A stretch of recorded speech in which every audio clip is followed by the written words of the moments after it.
that we've talked about, that will be necessary only if Fabi wins. And Magnus is already sat back at the board, indicating he is ready for the fight. He only needs a draw. And, the only thing more difficult than playing Magnus Carlsen is playing him knowing that you need to win, James. A lot of players that play Magnus don't have to deal with this possibility. A draw is always there, but not for Fabiano and not in this moment. Yeah, and Fabi knows what he has to do. He had a chance to compose himself. Sometimes you just got to walk away after a loss. And just, I get away from the board, breathe, think about what I can do better, not about the last game. But as we know, Fabi knows. He knows exactly what he needs to do. But that is easier said than done. You have to create chances. You got to win the game on demand against Magnus Carlsen. And we await the beginning of this match. But with both players there, I feel like there's no reason to delay if both of the players are ready to go. And they're sat there clearly ready for the action. But the most difficult part of what we're seeing here is that Magnus Carlsen has the white pieces as well. So everything is working against Fabiano. Magnus only needs a draw. He has the white pieces.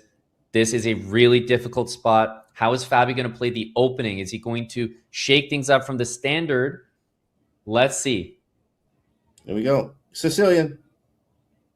I think he kind of It has to be. Happen. Yep.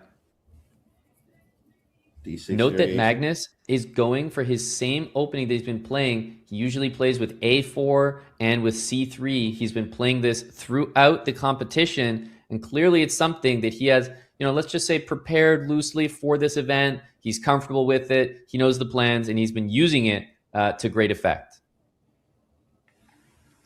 And we have a Sicilian where there will be some fireworks. Have to play combative. Got to look for your chances. Got to play quickly here. Right opening choice for Fabiano, but he can't be making just trades. You have to create something somewhere, knowing he has to fight. Knight A5, looking for an imbalance of taking the bishop.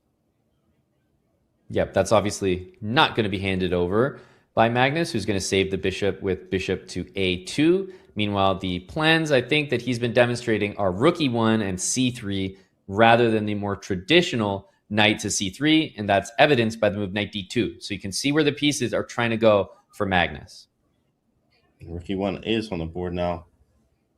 Very easy play, I think, for white. Very positional, something that Magnus likes to do. Even the bishop on A2 could reroute via B1, H7 diagonal at some point.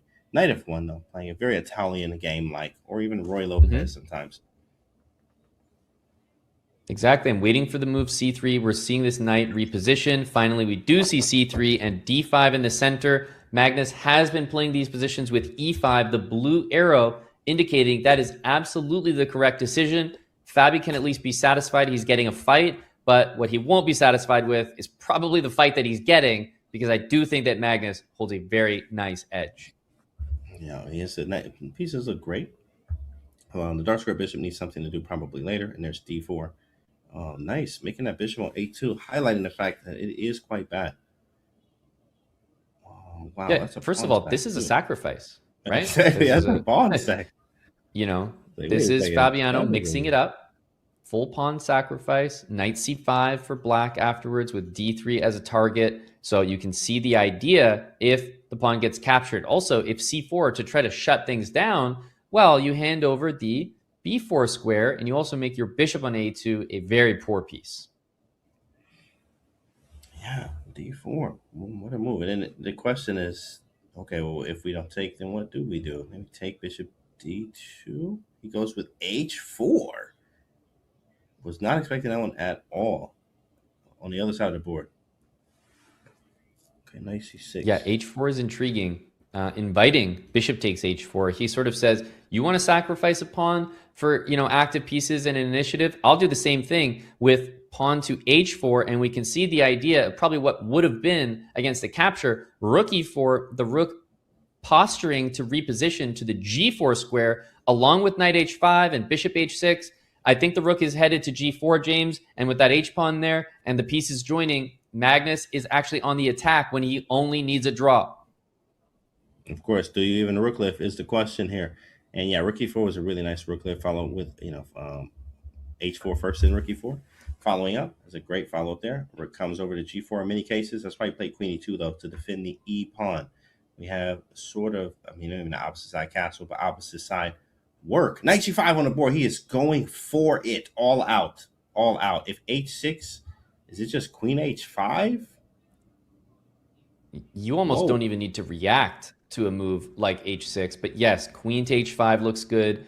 This is a position that at least Fabi is getting that fight, but this is why you don't play these kind of offbeat ways. You know, when you need a win, you always take more risk, but Magnus is punishing that risk taking right now, saying, okay, thanks for D4, open my bishop. I'm just going to leave the tension there. Knight G5 with Queen to H5, all the pieces going to the king side. Fabiano is spending time because he's now played the move H6. And will Magnus go for a sacrifice here or bring more pieces in? White is much better. Yeah, Queen H5 looks really nice. It hits F7 as well. There's even sacrifice possibilities. He sacks on F7. Boom! Give me that one. Give me that one too. Bishop takes E6, paralyzing the position. If you play a move like Rook back to F8, I think that Magnus could even be queuing up something like Bishop takes H6, Queen H5, Rook G4, Knight F5. I mean, just look at the arrows as all of these pieces have direct paths into the position, and Fabi has about 1, 2, 3, 4, 5, 6 pieces that are barely helping in defense. Magnus trying to show off here his tactical prowess in this game when all he needs is a draw. It's hard to recommend the right move for Fabi here. What do you do? This bishop can also simply take material, so you can't abandon the position and hand back material. A lot is hanging here, and he's going to take on E5. Well, this does not work out at the end. Knight takes F7, Queen E7, and Magnus, I mean, the position in terms of material might be equal, only down a pawn, but obviously needing a win here as black is just, you can't do that. Bishop to E6, Magnus's sacrifice works out perfectly, and he's up a pawn now and still on the attack. Yeah, he can even take on D4 too as well, with Bishop F5 getting out of the way, looking great. Bishop swiping the board. Bishop E4 coming. Start to finish. Strong. This has been head absolute shake. Domination. Wow. Fabi knows.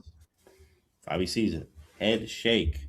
There's even stuff like Queen H5 and F4, trying to highlight the E8 square being very loose, depending on what he does with his rook. And here we go. Bishop C8 played, but it's pure desperation here for Fabiano. He knows the position's not good. He knows he cannot change this evaluation against a player like Magnus Carlsen without a mistake, without a blunder. Magnus is going to have to make a critical error. And after Bishop takes F5, what about pawn takes on E5? I guess we see Bishop D3 to hold the position together, although there's Queen F3 there and everything's hanging. Yep. Everything hanging. Seconds left. He takes. Yeah, 3. The body language confirms that both players are on the same page, that this looks completely over, and it's now only desperation. Magnus up a piece, completely winning here. How do we finish? He got Knight H5. So I'll just take the pawn. He can just resign here. Yeah, this is over. Fabiano looking around. Plays a few moves. Rook F7. I mean, what a game. Given that the finals is on the line, I guess you continue to play, but of course, Fabiano knows this is beyond hopeless, and Magnus has this one locked up. Fabi under 10 seconds and down a piece. Will be losing this game, and Magnus, in emphatic fashion, will move on to the finals.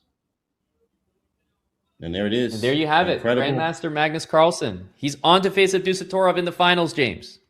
Magnus and Norderbeck, guys. Chat was calling it. It was like Norderbeck, Magnus, Norderbeck in the finals. And it is correct.